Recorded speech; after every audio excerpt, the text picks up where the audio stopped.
এই বল্টু, তুই কি গোবর খাওয়া ছেড়ে দিয়েছিস? না তো। তার মানে তুই এখনো খাস?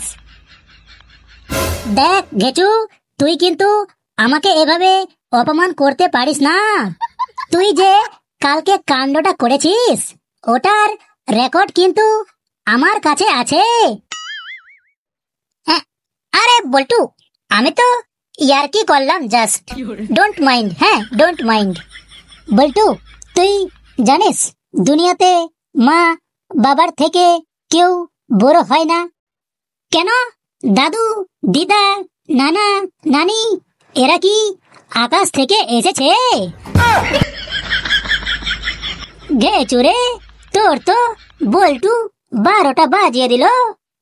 ঘেচু, আমার সাথে টক্কর ভুল করেও নিস না।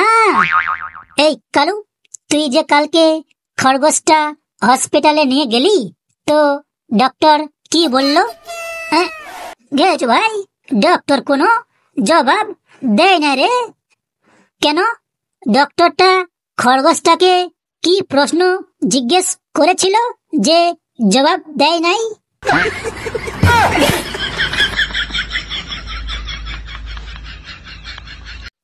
রে পণ্ডিত, দাঁড়িয়ে দাঁড়িয়ে কি করছিস তুই? Sir, good morning. Good morning sir. Sir, আমার তরফ থেকেও আপনাকে গুড মর্নিং। তুই দাঁড়িয়ে থাক। Good morning sir, good morning. Sir, আমার তরফ থেকেও আপনাকে অসংখ্য অসংখ্য গুড মর্নিং। স্যার, আমার তরফ থেকেও আপনাকে বড়সড় গুড মর্নিং। ঘেচু, তুই জানিস সূর্য কখন উঠে? স্যার, কে কখন উঠে ওটা আমি কিভাবে বলবো? আমি তো নিজেই উঠি 12টায়। ঘেচু, আজকে আমি তোর 12টা বাজিয়ে দেব যদি তুই আমার প্রশ্নের উত্তর না দিতে পারিস। আয় বল্টু, তোকে যে আমি কয়েকটা রচনা পড়ে আসতে বলেছিলাম, তুই পড়ে এসেছিস তো? হ্যাঁ স্যার, আমি পড়ে এসেছি। বেশ, তুই বলতো গরুর রচনাটা। স্যার, গরু হলো এমন একটা প্রাণী যাকে আমরা গৃহপালিত পশু বলি। গরুর 2টো চোখ, 2টো নাক আর 4টা বাস থাকে। সামনের বাস 2টো পা আর পেছনের বাস 2টো হাত। গরু দিয়ে আমরা সাধারণত জমিতে হাল চাষ করে থাকি। গরু আমাদের দুধ আর গুঁতো দুটোই দেয়। তবে স্যার, আমি গরু চালকদের একটা উপদেশ দিব, ওরা যেন নদীর পাশে গরুকে না বাঁধে, কেননা নদীর মধ্যে থাকে বড় বড় কুমির। আর ওই কুমিরের 4টা পা আছে আর ভয়ঙ্কর একটা মুখ আছে, যার দ্বারা গরুকে খেয়ে ফেলবে। আহাই বল্টু, তুই এটা গরুর রচনা বললি নাকি কুমিরের? কেন স্যার, আমি তো গরুর রচনাটাই বললাম। বেশ, তুই এবার বাড়ি নিয়ে একটা রচনা বলতো। স্যার, বাড়ির অনেকগুলো ঘর নিয়ে একটা বাড়ি তৈরি হয়, আর সেই বাড়ি হলো একটা গৃহপালিত বাড়ি। আর এই বাড়ির মধ্যে পায়খানা, টয়লেট, বাথরুম সব কিছুই থাকে। তার সাথে কিচেন রুমও থাকে। আর এই বাড়ির মধ্যে থাকে একটা প্রাণী যার নাম গরু। আর এই গরু হলো আমাদের গৃহপালিত প্রাণী, যার 4টা বাস থাকে, সামনের 2টো পা আর পেছনের 2টো হাত। তবে স্যার, আমার একটা অনুরোধ, এই গরুকে যেন নদীর পাশে না বাঁধে, কেননা নদীর মধ্যে আছে একটা ভয়ঙ্কর কুমির, যার 4টা পা আর একটা ভয়ঙ্কর মুখ, যা দিয়ে গরুকে খেয়ে ফেলবে। বাপ রে বাপ, কি সাংঘাতিক রে! তোকে আমি যেটাই রচনা বলছি, তুই তো ওটারই 12টা বাজিয়ে দিচ্ছিস। এই বেটাকে আমি যাই রচনা বলি, সবগুলাতেই কুমির ঢুকিয়ে দেয়। আমিও দেখবো এবার কেমন করে কুমির ঢুকায়। তো ওই নবাব সিরাজউদ্দৌলাকে নিয়ে একটা রচনা বলতো। এবার আমিও দেখছি কিভাবে এই সিরাজউদ্দৌলার মধ্যে গরু আর কুমির নিয়ে আসে। বলতো রে, এবার তো তুই এসে গেলি। সিরাজউদ্দৌলার মধ্যে কুমিরের রচনা আনতেই পারবি না? স্যার, পলাশির ময়দানে সিরাজউদ্দৌলার সাথে ইংরেজ সেনাবাহিনী রবার্ট ক্লাইভের যুদ্ধ হয় এবং এই যুদ্ধের দায়িত্ব সিরাজউদ্দৌলা নবাব মির্জাফরকে দিয়েছিল। আর এই যুদ্ধে নবাব সিরাজউদ্দৌলার 53,000 সৈন্য ইংরেজদের 3,000 সৈন্যর কাছে পরাজিত হন। তার কারণ নবাব সিরাজউদ্দৌলা এই যুদ্ধের পুরো দায়িত্ব মির্জাফরকে দিয়েছিল। আর এই যুদ্ধের দায়িত্ব মির্জাফরকে দেওয়া মানেই কুমির কাটে খাল নিয়ে আসা। তারপরে তো জানেন স্যার, ওই কুমিরের 4টা বড় বড় পা আছে আর একটা ভয়ঙ্কর মুখ আছে, যার দ্বারা গরুকে খেয়ে ফেলবে। বাপ রে বাপ, তুই শুধু একটা সাংঘাতিক ছেলে না রে, তুই একটা মহা সাংঘাতিক।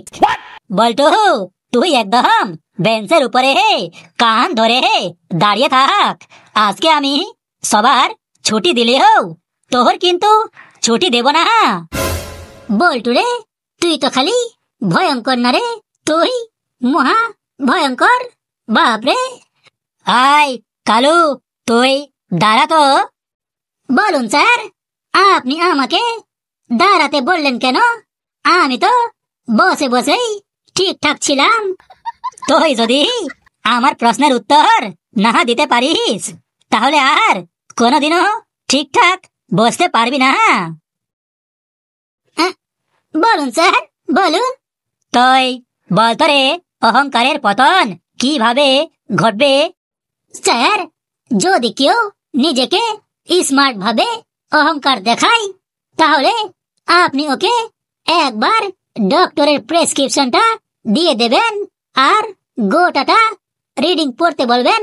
তখন দেখবেন ওর অহংকারের পতন অলরেডি ঘটে যাবে। বাপ রে, তোর কি সাংঘাতিক বুদ্ধি রে! Thank you sir, thank you. আয় কালু, তুই বলতো রে, টাকা কোথায় হয়? স্যার, টাকা কোথা থেকেও হয় না, টাকা গাছে ধরে। আচ্ছা, টাকা গাছে ধরে তো কিভাবে, কোথায়? আমাকেও একটু প্রমাণ করিয়ে দে তো। স্যার, টাকা তৈরি হয় কাগজ থেকে, আর কাগজ তৈরি হয় কাঠ থেকে, আর এই কাঠ আছে জঙ্গলে, আর এই জঙ্গলে থাকে গাছ, অতএব টাকা গাছেই ধরে। কালু, তোর কিন্তু আমি মেরে মেরে লাল করে দিব। স্যার, আমার তো রক্ত এমনিতেই লাল আছে, আপনি আর কি লাল করবেন? ওই কালু, তোর বাড়ির পাশে কালকে কিসের জন্য ঝগড়া হয়েছিল রে? স্যার, পাশের বাড়ির দাদাটা 2 দিন আগে বিয়ে করলো। তারপরে অফিসে গিয়ে ফেসবুকে একটা স্ট্যাটাস দেয়, পাখি হয়ে উড়ে যেতে চাই মধ্য গগনে। তখন ওনার স্ত্রী সাথে সাথে কমেন্ট করে বলেন, মাটিতে পা পড়িলে সবজি নিয়ে এসো নিজ ভবনে, না হলে একটাও আর আজ তো থাকবে না তোমার বদনে। বাপরে, কি সাংঘাতিক ঝগড়া রে। তুই ওইসব খুব মনে রাখিস, কিন্তু পড়াশোনার বেলায় সব জিরো। স্যার, আমার কয়েকটা প্রশ্ন আছে। তোর আবার কিসের প্রশ্ন রে? বেশ বল, কি প্রশ্ন তোর? স্যার, এই প্রশ্ন কোনো যেই প্রশ্ন না। আপনি যদি এইগুলো প্রশ্নের উত্তর দিতে পারেন তাহলে সাথে সাথে 5 লাখ টাকা পেয়ে যাবেন। বলিস কি রে, 5 লাখ টাকা? বল বল, কি প্রশ্ন? স্যার, আমার প্রথম প্রশ্ন হলো, যেই ব্যক্তি প্রথমে ঘুড়ি বানিয়েছিল তখন উনি জানলেন কিভাবে যে ঘুড়িতে কয়টা বাজে? আমার 2 নাম্বার প্রশ্ন হলো, আমরা যখন চোখ দিয়ে সবকিছুই দেখতে পাই তাহলে চোখের মধ্যে কিছু পড়ে গেলে কেন দেখতে পাই না? আমার 3 নাম্বার প্রশ্ন হলো, বিষ যদি এক্সপায়ার হয়ে যায় তাহলে ওটা কি বিষ থাকে নাকি মিষ্টি হয়ে যায়? আমার পরের প্রশ্ন হলো, গন্ধ লাগলে আমরা মুখ থেকে থুতু ফেলি কেন? কারণ আমরা গন্ধ তো নাক দিয়ে বুঝতে পারি। তোরা যেমন মন দিয়ে পড়াশোনা করিস তার মাঝে খেলাধুলা করিস তো, দুটোই কিন্তু খুব ইম্পর্টেন্ট। বুঝতে পারলি কি বললাম? স্যার, আমার একটা প্রশ্ন আছে। বল ঘেচু। স্যার, খেলাধুলো করলে তাড়াতাড়ি চোখ নষ্ট হয়ে যায় আর তখন চোখে চশমা লাগাতে হয়, তাই আমি খেলাধুলা করি না। তোকে এটা কে বললো রে যে খেলাধুলা করলে চোখ খারাপ হয়ে যায়? স্যার, আমাকে তো কেউ বলেনি। আমার ভাই সারাদিন ফুটবল খেলতো আর খেলে খেলে এখন চোখটাও খারাপ হয়ে গেছে। এখন ডক্টর বলেছে চশমা পরে থাকতে। বাপরে, বলিস কি রে, ফুটবল খেললে আবার চোখের পাওয়ার কমে যায়? তো গেছু, তোর ভাই কোন জায়গায় ফুটবলটা খেলতো যে চোখ খারাপ হয়ে গেছে? স্যার, আমার ভাই ফুটবল খেলতো মোবাইলে। তোর ভাই মোবাইলে সারাদিন ফুটবল খেলে, শুধু চোখটাই খারাপ হয়েছে? কদিন যাক মাথা পা সব খারাপ হয়ে যাবে। স্যার, তার জন্যই আমি ওইসব খেলাধুলো করি না। আরে মহা গর্ধবের দল, আমি তোকে মোবাইলে খেলতে বলিনি, মাঠে খেলতে বলেছি। স্যার, তার জন্যই আমি স্কুল ছুটি হলে সারাদিন খেলতে থাকি। তো আবার কি খেলিস রে? লুডো খেলি স্যার, লুডো খেলি। বাপরে, আমি আর তোদের সাথে থাকতে পারবো না, কি সাংঘাতিক। বাপরে, আমি মাঠে খেলাধুলোর কথা বলছি আর এরা তো দেখছি লুডো খেলে মোবাইলে।